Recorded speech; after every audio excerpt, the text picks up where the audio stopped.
Good morning, guys. I wanted to record a lecture for your Chapter 9, Quantitative Research for Week 5. There are a lot of slides in this lecture. I'm going to try to get it done in the 15 minutes I have. If not, I may have to do another short one to finish it up. But we're going to try to get done. So what we want to talk about first are the key features of quantitative research design. So initially, the first thing you want to look for in quantitative research is, are there interventions? That's one of the key components of a quantitative research design is what kind of intervention are we going to look at, or what are we implementing? And then what specific design will be used. So there's some broad options, and we're going to talk about all of these. There's experimental, which are also randomized control trials. And then there's quasi-experimental, which are controlled trials that don't have the randomization part. And then non-experimental, which are observational type studies. So we're also going to look at what types of comparisons will be made to really let us see these relationships that we're trying to figure out, like between the independent and the dependent variable, or the intervention and the outcome. So some design options that you might see are a within subject design, and that's where the same people are compared at different times under different conditions. And we'll talk about these in a little more detail as we get into this, just kind of introduction. Or then a between subjects where different people are compared. So it could be men or women, it could be all women, but one has the intervention and one doesn't, it's like the control group type thing. So other features are control over confounds, or as we've talked about in class, I call them extraneous variables. So those are just variables that may affect the outcome, but that aren't your intervention, and you want to control those. So in quantitative research, part of when they write the study is they talk about how they're going to control those, and then what specific variables do they expect will happen that will need to be controlled. Another feature is masking or blinding, and this is keeping information about who is receiving the intervention and who isn't, or how that works, away from the researcher. And sometimes those involved or the participants don't know if they're the control group or the research group. So and that's sometimes called like a double-blind study. If you see that, it means that the researcher doesn't know who's control and who's intervention, and neither do the participants. So the more you can blind a study, it holds out bias and keeps the researcher or the participants from being biased in the results. And then the time frames. How often will data be collected? When, relative to other things going on, the intervention or other things that we do, will the data be collected? And then relative timing. So when will information on the independent and the dependent variable be collected? Are you going to look forward in time and do an intervention, and then after that intervention collect the data on the outcome? Or is it a retrospective type study where you're going to be looking back at what happened in the past? And then location, where will the study take place?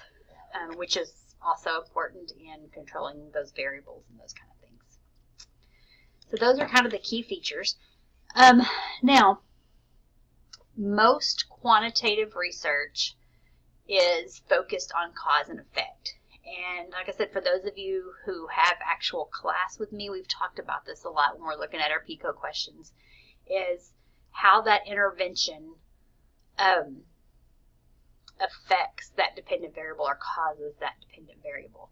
So you have to have a good design to be able to show those causal relationships and show that it's not something else that's causing that effect. So that's why when we talk about quantitative, I keep saying that it has to be very controlled. You want to control everything you can to make sure that what your independent variable is actually what's causing that outcome or that dependent variable. So the book talks about a counterfactual, and that is kind of, when the book talks about it, you're like, what? Because even I was thinking that when I read it, and I'm just going to read it to you. It says a counterfactual is what would happen to people if they were exposed to a causal influence and were simultaneously not exposed to it. So it makes you kind of go, what? But this idea of the counterfactual is where we get our control group. So how we address this is we try to have two groups of people, and perfect world, they're randomly assigned to these groups so that they should be very similar. And then you expose one group to the intervention and one group is not exposed to the intervention. And so you see what the outcome is, and based on that one difference, the intervention. And so instead of taking one group of people and both exposing them and not exposing them, which I don't know how you would do that, you have two groups that are very similar. So just kind of one of those theory things that sounds kind of deep, but just talking about the control group. So the criteria for causality. So what we're looking at when we're looking to determine causality is that the cause must precede the effect in time. So in some of the studies that you look at, especially like a cross-sectional study that we'll talk about where all of the data is collected at a single point in time, you have to be sure that that intervention is what caused the effect, and that it happened before the effect, not vice versa. And for those of you who have been in class with me when we did the project with independent and dependent variables, you can see how they can affect each other, and you can go either way sometimes, so depending on what you're studying. There must be a demonstrated association between the cause and effect, so you have to show that those are related. And then, here we are to extraneous variables again. You have to be able to show that the cause and effect was not caused by something outside of that intervention that you're implementing, that it's not caused by some random other variable or confounders, as they say, or extraneous variable. So research questions and research design. Different designs are appropriate for different questions, and coming up in a week or so we have that PICO question project that we're going to work on. And I know in class we've been working on a lot of PICO questions, just kind of throwing things out there. But the way you write that question in quantitative research will lead you to the type of design that you want. And when we do that project together, we actually are going to write a PICO question for each different type of design, and we'll talk about those and what kind of research they go with. Obviously, as we've talked about, experimental design is the strongest evidence for whether a cause or the intervention results in an effect or an outcome. So that's why in that research evidence hierarchy pyramid that's in the front of your book, that's why it's level 2, right under a systematic review, which is a whole bunch of randomized controlled trials that have been put together and analyzed as one big group. So that's why it's so high, is because it's the strongest evidence for cause and effect. So let's talk about experimental design. And keep in mind, when we're talking through this chapter in this recording, it is all focused on quantitative research, not qualitative. We're not even thinking about qualitative at this point. That'll be a different video. And qualitative is a lot less in-depth in a way. Quantitative seems to have a lot of terms and a lot of really heavy stuff that kind of gets overwhelming. So I'm hoping to kind of make it easier for you as we talk through this. So the characteristics of experimental design, there's 3 that you have to have an experimental design, is first an intervention. So the researcher has to do something to the subject, introduce an intervention or a treatment or something. There also has to be a control. So there's controls of extraneous variables. So, you know, like the best type of experimental research is in a lab where they control the entire environment except for this one thing that they're researching. Well, in real life, especially in healthcare, that doesn't happen very often where we can do everything in a lab. But we control as much as possible those extraneous variables. But it's also the use of a control group, or that counterfactual that we talked about, that doesn't receive the intervention, to see if the outcomes, if we're implementing an intervention for one and not for the other, the outcomes should be different at the end if the intervention is what is causing that effect. And then the last thing is, for experimental design, is randomization. And so the researcher assigns subjects to groups at random. And usually there's an experimental group and a control group. And the whole purpose of this random assignment is to take this large number of people, assign so many to the control group and so many to the experimental group, where you should account, by doing it randomly, it should account for all of the possible other variables that could play in, and it should be equal between the groups so that you can say that your intervention is what caused this outcome.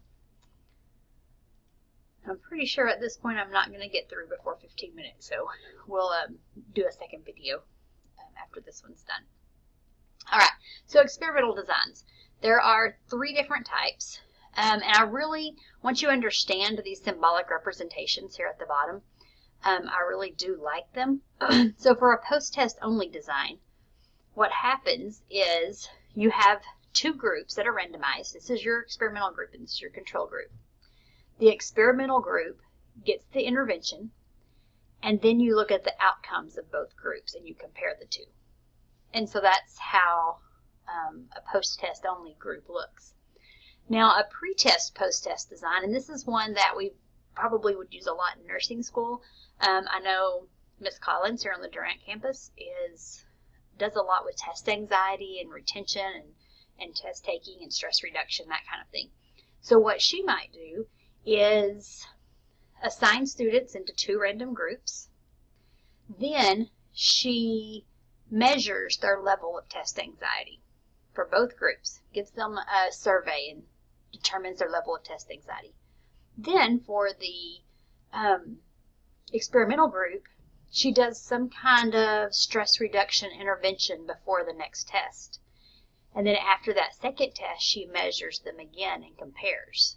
And so this way you're looking at what everyone's baseline was, because if the control group's baseline was way off from the experimental group, then you know the outcomes are still going to be way off, and it's not necessarily because of the intervention.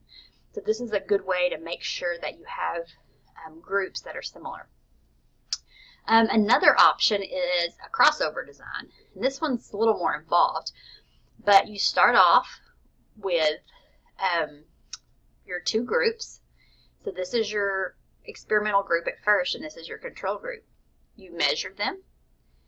You do the intervention that you want to do for your experimental group, and then you do some alternate intervention that is not supposed to have that outcome for your control group. So they're getting something, but it's not, and they don't know which one's getting the real thing. So they're getting something, but it's not what you're wanting to measure. And then you measure again. Then after that, you flip them. Your original experimental group gets the control, and the control group gets the experimental intervention, and then you test them again. And you can see how this works. Now, if this is something that's going to affect someone over a long period of time, I would say like this test anxiety and stress reduction, something they could use on their own later, this kind of design wouldn't work. This is for something that would cause an immediate response, and then they would move on from that. So you have to know what you're testing to be able to do this effectively. All right. So experimental condition. The experiment must be designed with sufficient intensity and duration that effects might reasonably be expected. So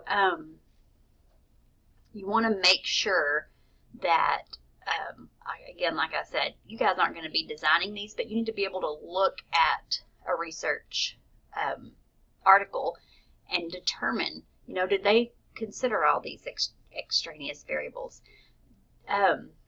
Did they look at their intervention and make sure that it was delivered and received the way it should be? When we're planning these interventions, we want to do them the same way every time. So, like I said, for Ms. Collins' test anxiety intervention, she wants either herself or someone that she has trained in how to do that intervention to be the one performing it, not just pick some random person off the street and say, hey, come teach these students stress reduction. Because then she has no intervention fidelity. She can't determine that was done the way she thought it should be done. to get the desired outcome. So I'm going to break right here and I'll do start video 2